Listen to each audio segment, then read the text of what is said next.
어, 음, 아, 네. 오늘도 주님을 사랑하는 마음으로 이 젊은 예배에 오신 모든 분들을 주님의 이름으로 환영하고 축복합니다. 제가 지금 어색해서 여기 아무도 안 계셔가지고 이쪽만 보고 하느라고, 네, 그렇습니다. 우리 옆에 있는 분들과 이렇게 인사 나누실까요? 복음으로 다시 시작합시다. 네, 다시 한 번 더 승리의 노래를 선포합시다. 네, 오늘은 본문이 아주 짧습니다. 마가복음 1장 1절인데요. 짧으니까 우리 같이 큰 목소리로 한번 봉독해 볼까요? 시작. 하나님의 아들 예수 그리스도의 복음의 시작이라. 아멘.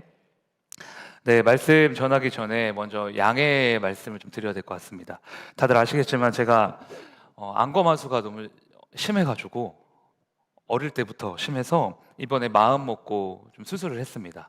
위에 살 자르고 이제 안쪽에 쌍꺼풀을 만드는 수술을 했는데, 그래서 이제 권사님들이 제 눈을 보시고 눈이 이뻐졌다, 눈 되게 커졌다, 약간 부러워하시면서 네, 말씀하시는 것 같았어요. 그래서 근데 우리 조석준 집사님은 제 눈을 보자마자 이렇게 얘기했습니다. 목사님 느끼해지셨네요. 네, 순간적으로 욱할 뻔했는데 예수님을 생각하면서 참았습니다. 어찌 되었든 네, 붓기가 빠지고 이제 좀 자리가 잡을 때까지 한 6개월 걸린대요. 네, 그래서 이 얼굴에 그냥 적응을 해주셔야 될 것 같아요. 네, 여러분들이 적응을 해주시고 또 오해하시면 안 되는 게 제가 눈을 일부러 째려보는 게 아니라는 걸 좀 알아주셨으면 좋겠습니다. 제가 집에서 소파에 이렇게 누워 있는데 사모님이 저를 이렇게 부르는 거예요. 목사님 이렇게 불러서 네 이렇게 쳐다봤는데 왜 째려보냐고. 째려본 게 아니라 지금 눈을 뜨면은 이제 그렇게 되거든요. 그래서 좀 억울했습니다. 저는 아무 생각 없이 그냥 여러분들을 똑같이 네, 사랑의 눈으로 보는 거니까 목사님이 왜 갑자기 째려보지? 왜 설교 시간에 왜 째려보지? 이렇게 생각 안 하셨으면 좋겠습니다. 아셨죠? 네. 지난주를 끝으로 이제 열왕기 성경이 마무리되었고요. 오늘부터는 마가복음을 나누려고 합니다. 여러분, 우리가 지난주 몇 주간 함께 살펴봤던 열왕기의 주제가 뭐라고 했었죠?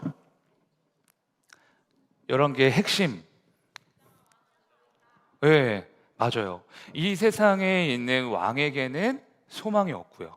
진짜 진정한 왕으로 오시는 예수 그리스도에게만 소망이 있다. 그러므로 눈에 보이는 이 세상이 아니라 우리의 왕 대신 예수님의 길을 따라가자. 그게 핵심이었습니다. 공교롭게도 오늘 마가복음 1장 1절을 보면 그 말씀이 그대로 이어집니다. 마가복음 1장 1절은 이렇게 선포하면서 시작을 하거든요. 하나님의 아들 예수 그리스도의 복음의 시작이라. 하나님의 아들이신 예수님이 이 땅에 오셨다. 다시 말해 그분이 이 세상의 진정한 복음이자 왕이 되신다. 여러분, 그런데 우리에게 예수님이 복음이 되신다라는 이 말은요, 너무 익숙하죠. 그런데 그 익숙함에 속아서 중요한 걸 늘 놓치면서 살아가는 것 같아요. 예수님이 우리의 복음이십니다. 하나님의 아들이신 그분이 우리에게 오셨습니다. 이 말을 듣고 지금 이 자리에서 막 눈물을 흘리고 기뻐 뛰면서 춤추고 이런 사람 없잖아요. 그렇구나. 나를 구원해 주셔서 감사하네. 사실 이 정도지. 복음이 우리의 삶에, 우리의 인생 곳곳에 얼마나 지대한 영향력을 미치고 있습니까?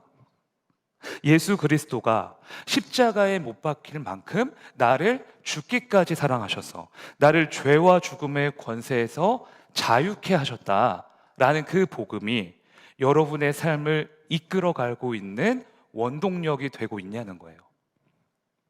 그렇지 못할 때가 훨씬 더 많은 것 같습니다. 왜 그럴까? 우리가 복음에 너무 익숙해졌기 때문이 아닐까 싶어요. 무엇이든 그렇잖아요. 그러니까 익숙해지면 감사가 사라지고 감격이 사라지고 당연하게 여기게 되는 거죠. 자격 없는 자가 은혜로 받는 것이 구원인데 늘 들어왔으니까 복음이 그냥 당연한 거예요. 아, 예수님 날 위해 죽으셨지? 다시 사셨지? 그래, 그게 복음이지. 그런데요, 그런 우리와 달리 이 마가복음이 쓰여졌을 당시 사람들은 복음이라는 단어를 들었을 때 엄청난 충격에 빠졌습니다. 예수 그리스도가 복음이다. 하나님의 아들이신 그분이 우리를 구원하시기 위해 이 땅에 오셨다. 이 복음의 선포는 로마 제국의 심장을 산산조각내는 다이너마이트 같은 거였어요. 사실 오늘 본문에 나오는 복음, 헬라어로 많이들 아실 텐데 유앙겔리온이라고 하죠.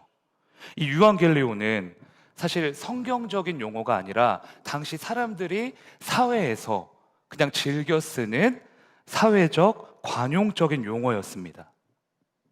터키 프리에네라고 하는 곳에서 발견된 비문이 있는데요, 그곳에 이런 내용이 있다고 해요.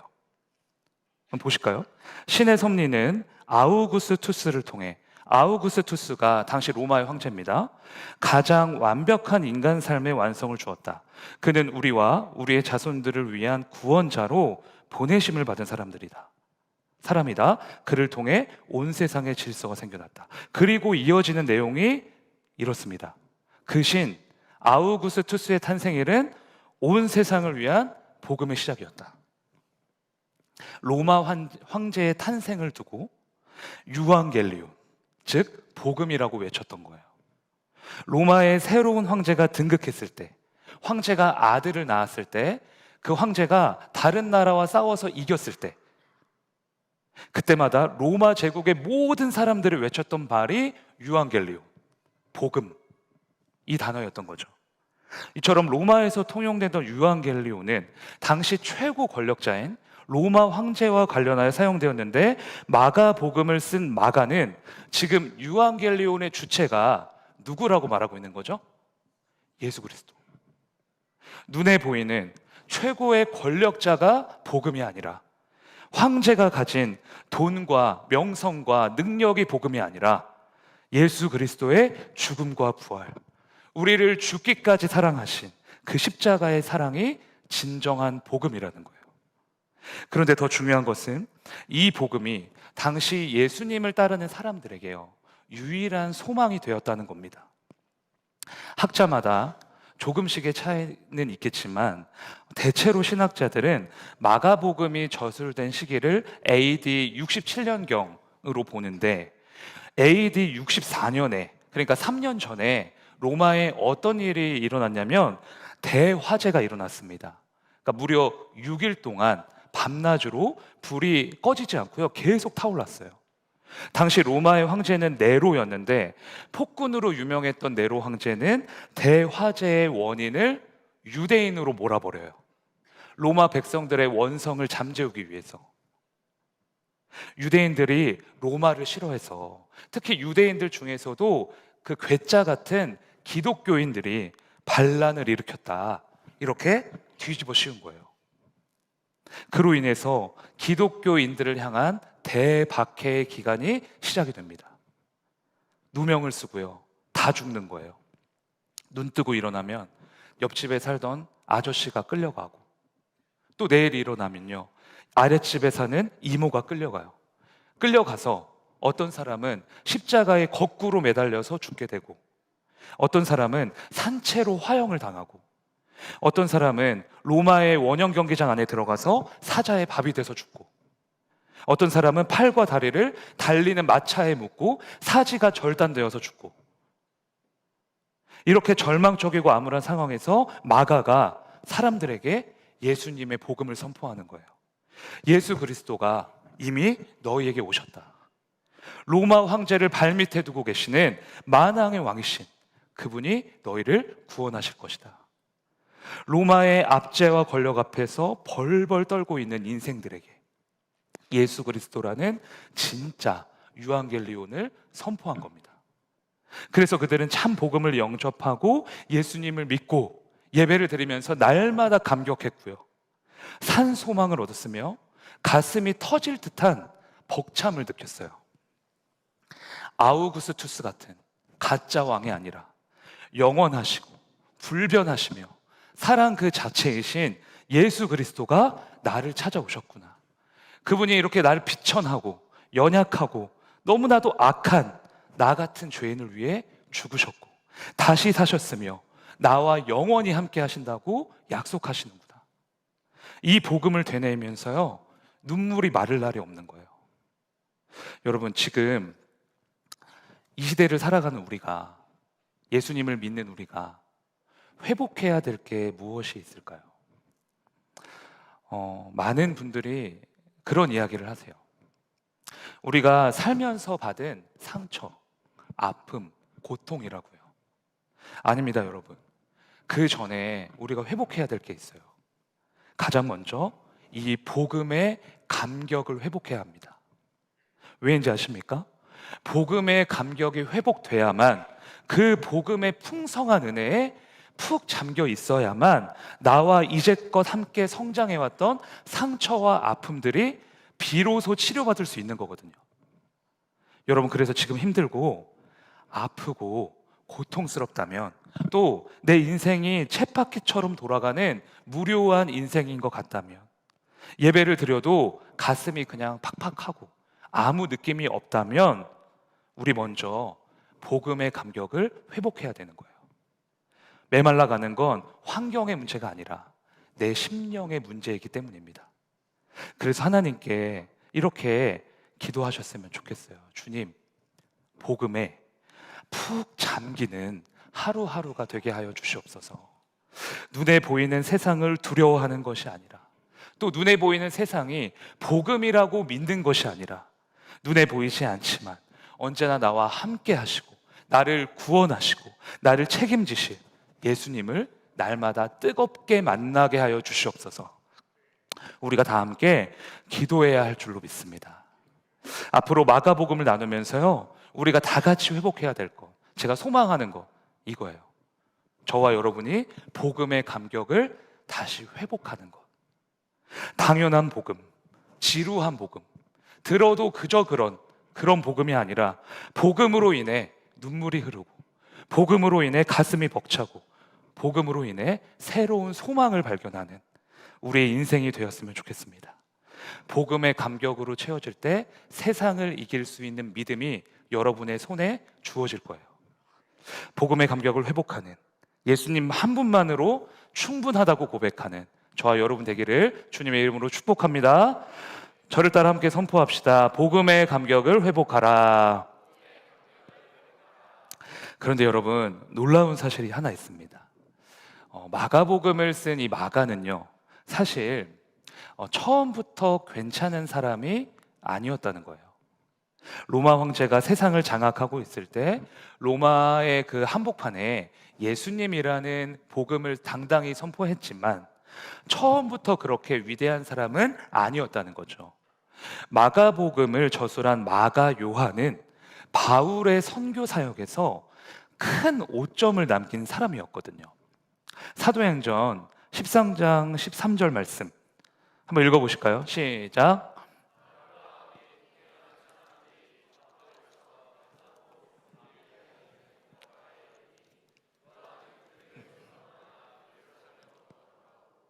여러분, 13장이면요 바울 선교 사역의 초창기입니다. 성령의 인도하심을 따라서 복음을 열심히 전파하고 있는데 마가 요한이 난데없이 찬물을 끼얹는 거예요. 선교팀에서 이탈해서 예루살렘으로 돌아가 버린 거죠. 선교 사역이 힘들어서 돌아간 것인지, 아니면 어떤 병에 걸려서 돌아간 것인지, 아니면 누구랑 싸워서 시험이 들어서 돌아간 것인지, 그 이유는 성경에 나오지 않습니다. 그러나 분명한 건 이 일이 도화선이 돼서요, 나중에 바울과 바나바가 크게 다투고 갈라지게 되는 결정적인 역할을 하게 됐다는 거예요. 사도행전 15장 37, 38절인데요. 같이 읽어볼까요? 시작.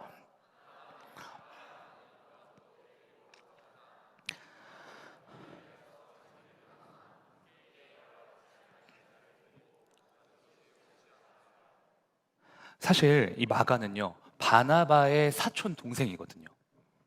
그러니까 바나바는 마가가 지난번에 실수했어도, 선교팀을 이탈하는 큰 실수를 저질렀어도 다시 기회를 주자. 다시 한번 데리고 가자. 그러나 바울은 절대 안 된다. 한 번 그렇게 선교팀에서 이탈했으면 그 사람 받아주면 안 된다. 강경하게 맞섰습니다.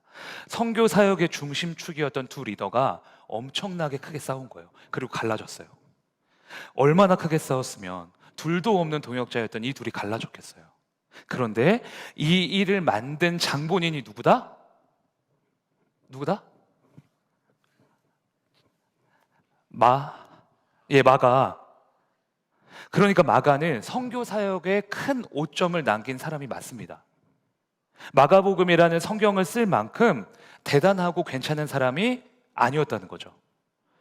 오히려 철저하게 실패한 사람이었다는 거예요.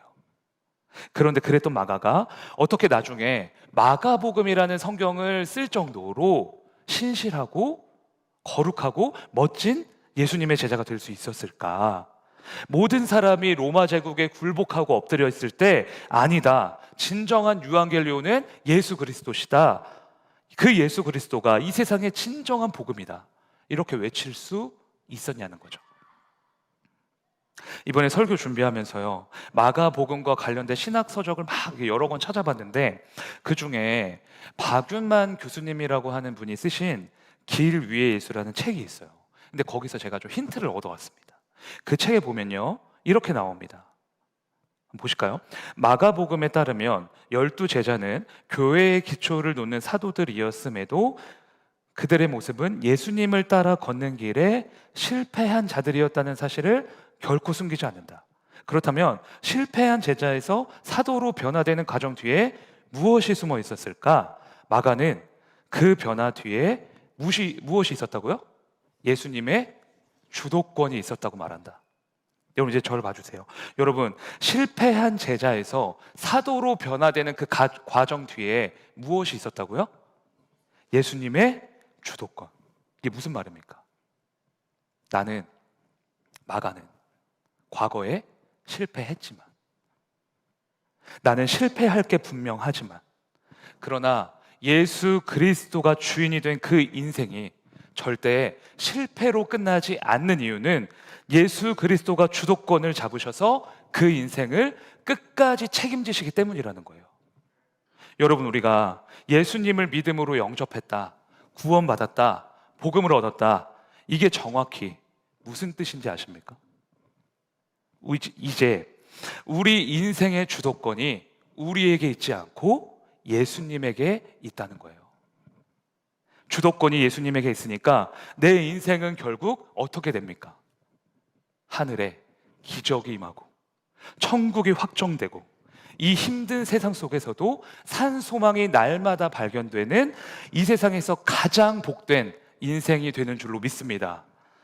그래서 예수님을 영접하고 예수님을 믿은 것이 우리가 이 세상에서 태어나 가장 잘한 일이 되는 거예요. 왜 그렇습니까? 인생의 주도권이 나에게 있지 않고 예수님에게 있으니까 두려울 게 없잖아요. 예수님이 책임지신다는데, 주님이 함께 해주신다는데, 주님이 영원한 생명과 승리를 보장해 주신다는데 세상이 무엇이 두렵겠습니까? 여러분, 그래서 제가 여러분들에게 드리고 싶은 말씀은 실패했어도 괜찮다는 거예요. 인간적인 위로가 아닙니다. 실패해봤자 예수님 손바닥 안에서 한 거예요. 예수 그리스도 안에서 잠시 넘어진 것 뿐이에요. 복음 안에 있다는 건 예수 그리스도 안에 있다는 것이고, 예수 그리스도 안에 있다는 건 실패했어도 그 인생의 주도권이 예수님에게 있기에 절대로 실패로 끝나지 않는다는 뜻이잖아요. 이 사실을 믿으셔야 하는 거예요. 이것이 복음을 받아들인 자가 살아내야 할 삶의 태도입니다. 그래서 여러분, 정확히 말하면 우리에게, 그리스도인에게 실패란 존재하지 않습니다. 예수님 안에 들어온 인생이 어떻게 실패가 있겠습니까? 단지 우리 눈으로 보기에, 우리가 생각하기에, 우리가 평가하기에 실패처럼 보일 뿐이에요. 세상은 그렇게 우리를 늘 속일 겁니다. 너 돈 없지? 너 학벌 좋지 않지? 너 직장 별 볼 일 없지? 너 그런데 능력도 없지? 그러니 너는 실패한 인생이야. 거봐, 너 또 실수했잖아. 너 또 실패했잖아.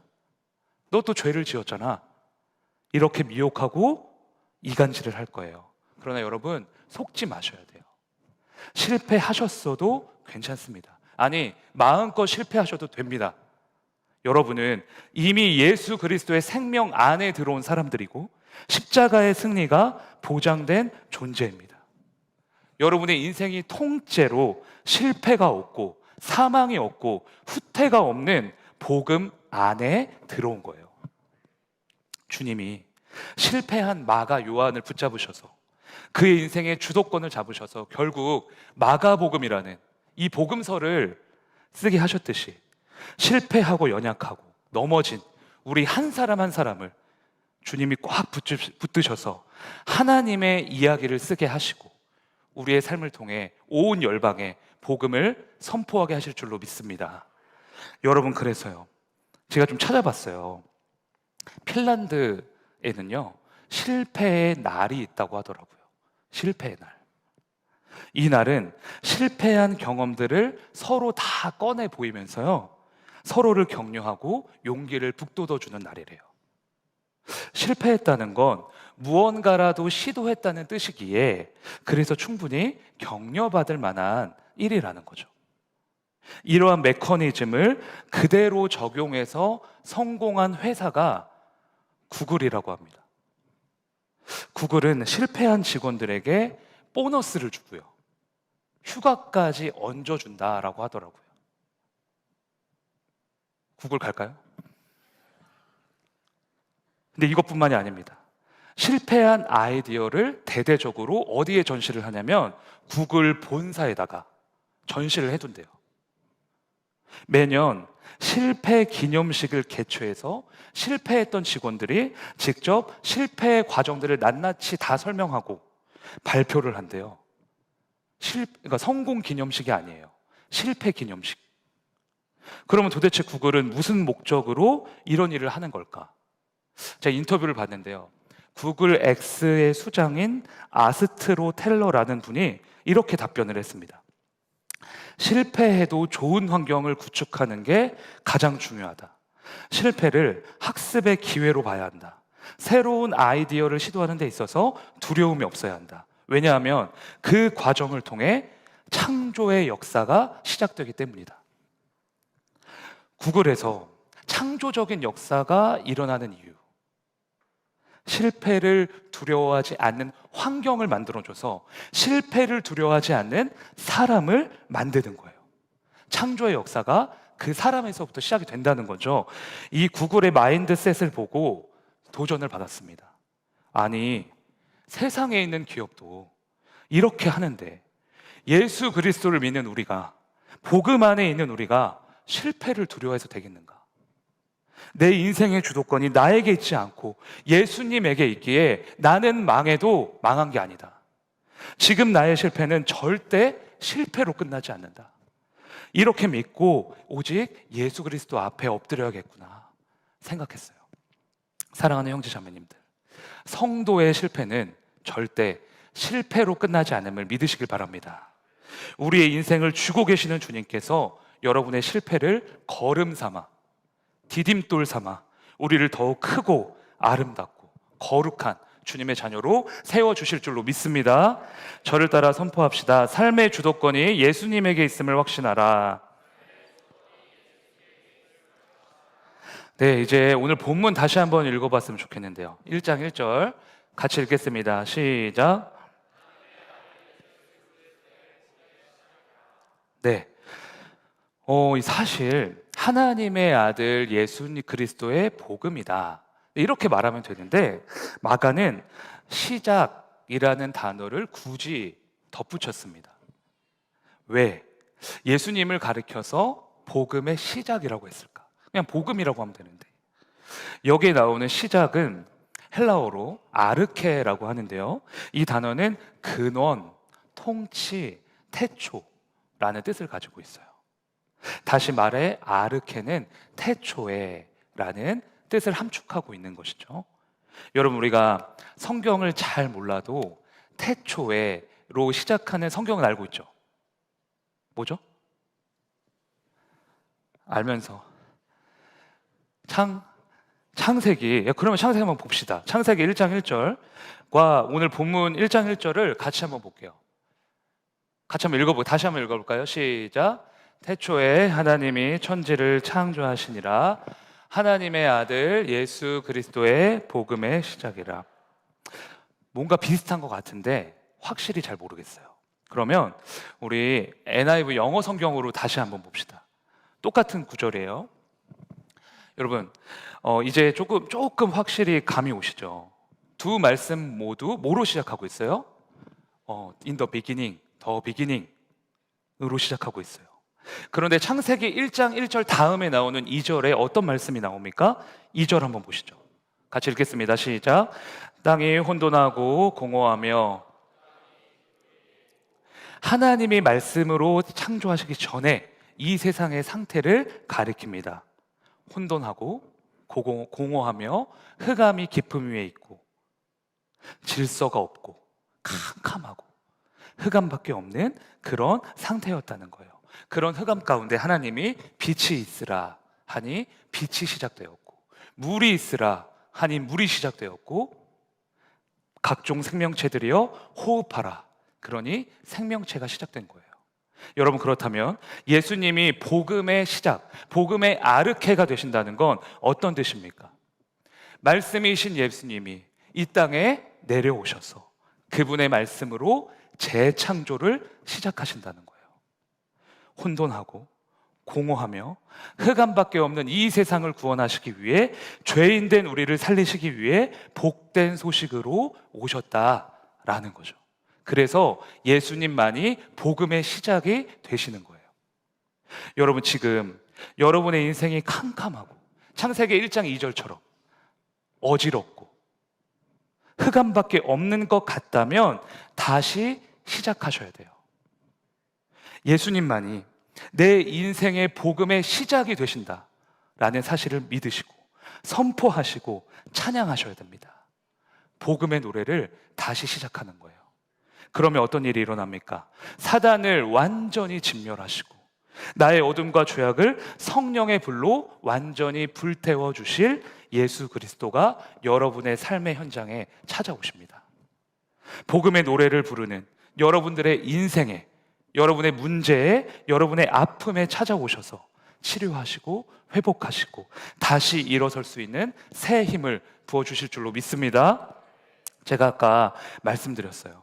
복음을 믿는다는 건 내 삶의 주도권이 예수님에게 있음을 확신하는 거다. 그래서 실패를 두려워하지 않는 거다. 여러분, 그런데요, 그것으로 충분하지 않습니다. 삶의 주도권이 예수님에게 있음을 확신하고 그 다음에는 다시 승리의 노래를 부르셔야 돼요. 인생이 캄캄할수록, 문제가 클수록, 세상이 너무나 비정하게 느껴질수록 한 치 앞도 모르는 그 상황 앞에서 다시 복음의 노래를 부르는 거예요. 주님만이 나의 복음의 시작이십니다. 세상도 나를 살릴 수 없고, 물질도 나를 살릴 수 없고, 사람도 나를 살릴 수 없으니 오늘 하루 주님으로 시작하게 하시고 복음으로 시작하게 하셔서 복음이신 주님이 내 인생을 책임져 주시옵소서. 복음의 시작이신 예수님께서 나를 뜨겁게 만나 주시옵소서. 이렇게 기도해야 할 줄로 믿습니다. 우리 옆에 있는 분들과 이렇게 선포할까요? 복음으로 시작합시다. 한 번 더 하겠습니다. 다시 승리의 노래를 선포합시다. 네, 이번엔 우리 자신의 가슴에 손을 얹고 저를 따라서 한번 선포해 볼게요. 다시 승리의 노래를 시작하겠습니다. 한 번 더, 다시 복음의 노래를 선포하겠습니다. 다시 복음의 노래를 선포하는 여러분의 인생을 하나님께서 책임져 주실 줄로 믿습니다. 네, 오늘은 어둠 밤 물리쳐내고 이제 찬양하시면서 다시 복음을 외치는, 복음을 회복하는 우리가 되었으면 좋겠습니다.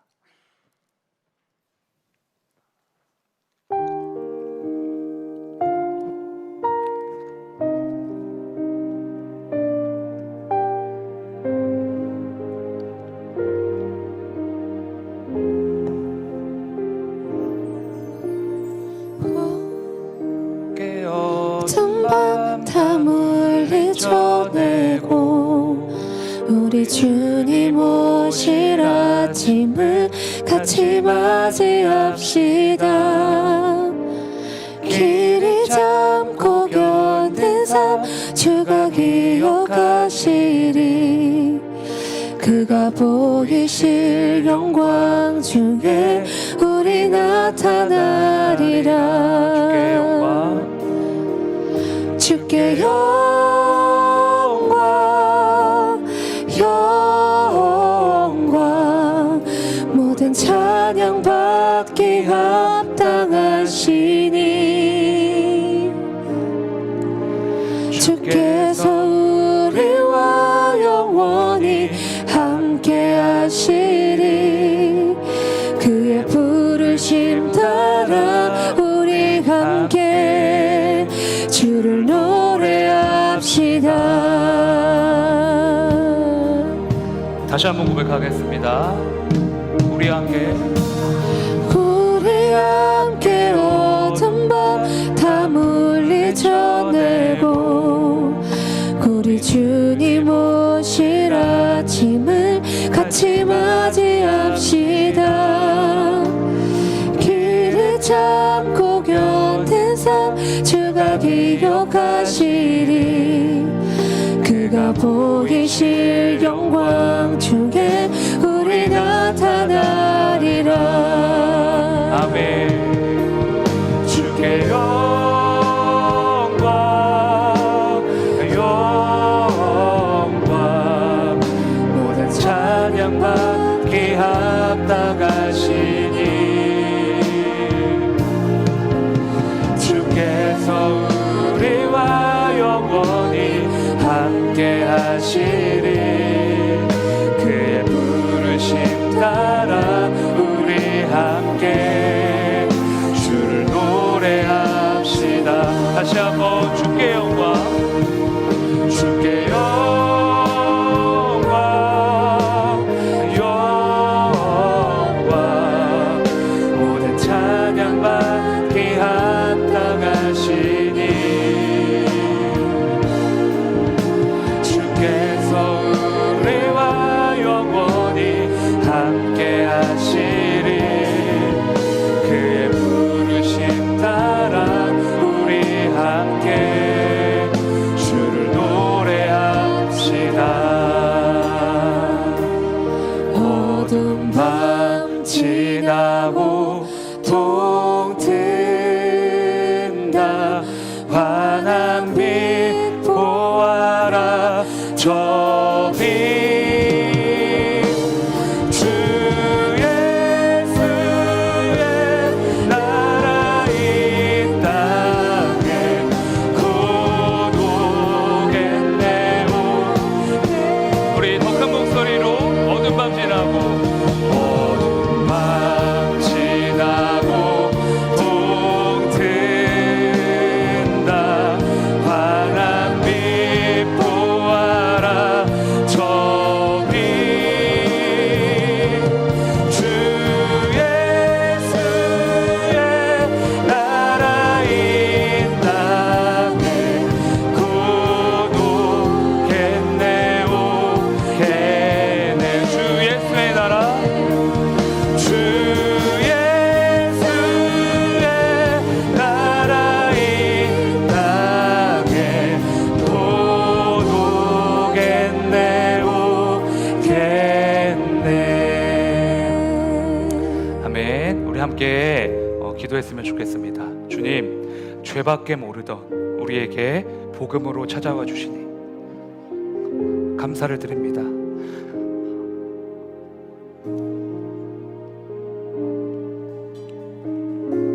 그 복음의 감격이 꺼지지 않고 우리의 심령 가운데 날마다 불타오를 수 있도록 성령이여 기름을 부어 주시옵소서. 우리의 인생은 이미 예수님 손바닥 안에 있는 인생임을 믿습니다. 그 사실을 믿고 실패는 절대로 실패로 끝나지 않음을 확신하게 하여 주시옵소서. 다시 복음의 노래를 시작합니다. 복음의 은혜가 폭포수와 같이 임하게 하여 주시옵소서. 이 시간 주님의 이름 한번 부르짖고 함께 기도하겠습니다. 주여,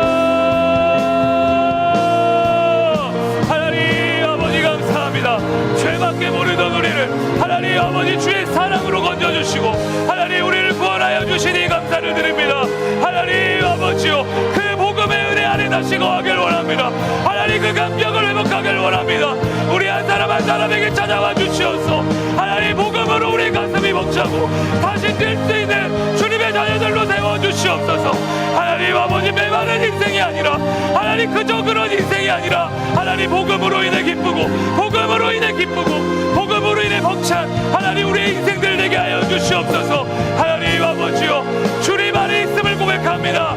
예수님 손바닥 안에 있음을 고백합니다. 하나님 우리의 실패는 절대로 실패로 끝나지 않음을 주님 확신하게 하여 주시옵소서. 성령이여 기름을 부어주시옵소서. 하나님 그 믿음 허락하여 주시옵소서. 하나님 아버지 주님을 확신하며 주님을 노래하며 복음을 선포하는 우리 인생들로 세워주시옵소서. 하나님 아버지 함께 하시옵소서. 아버지 하시옵소서. 아버지 함께 하시옵소서.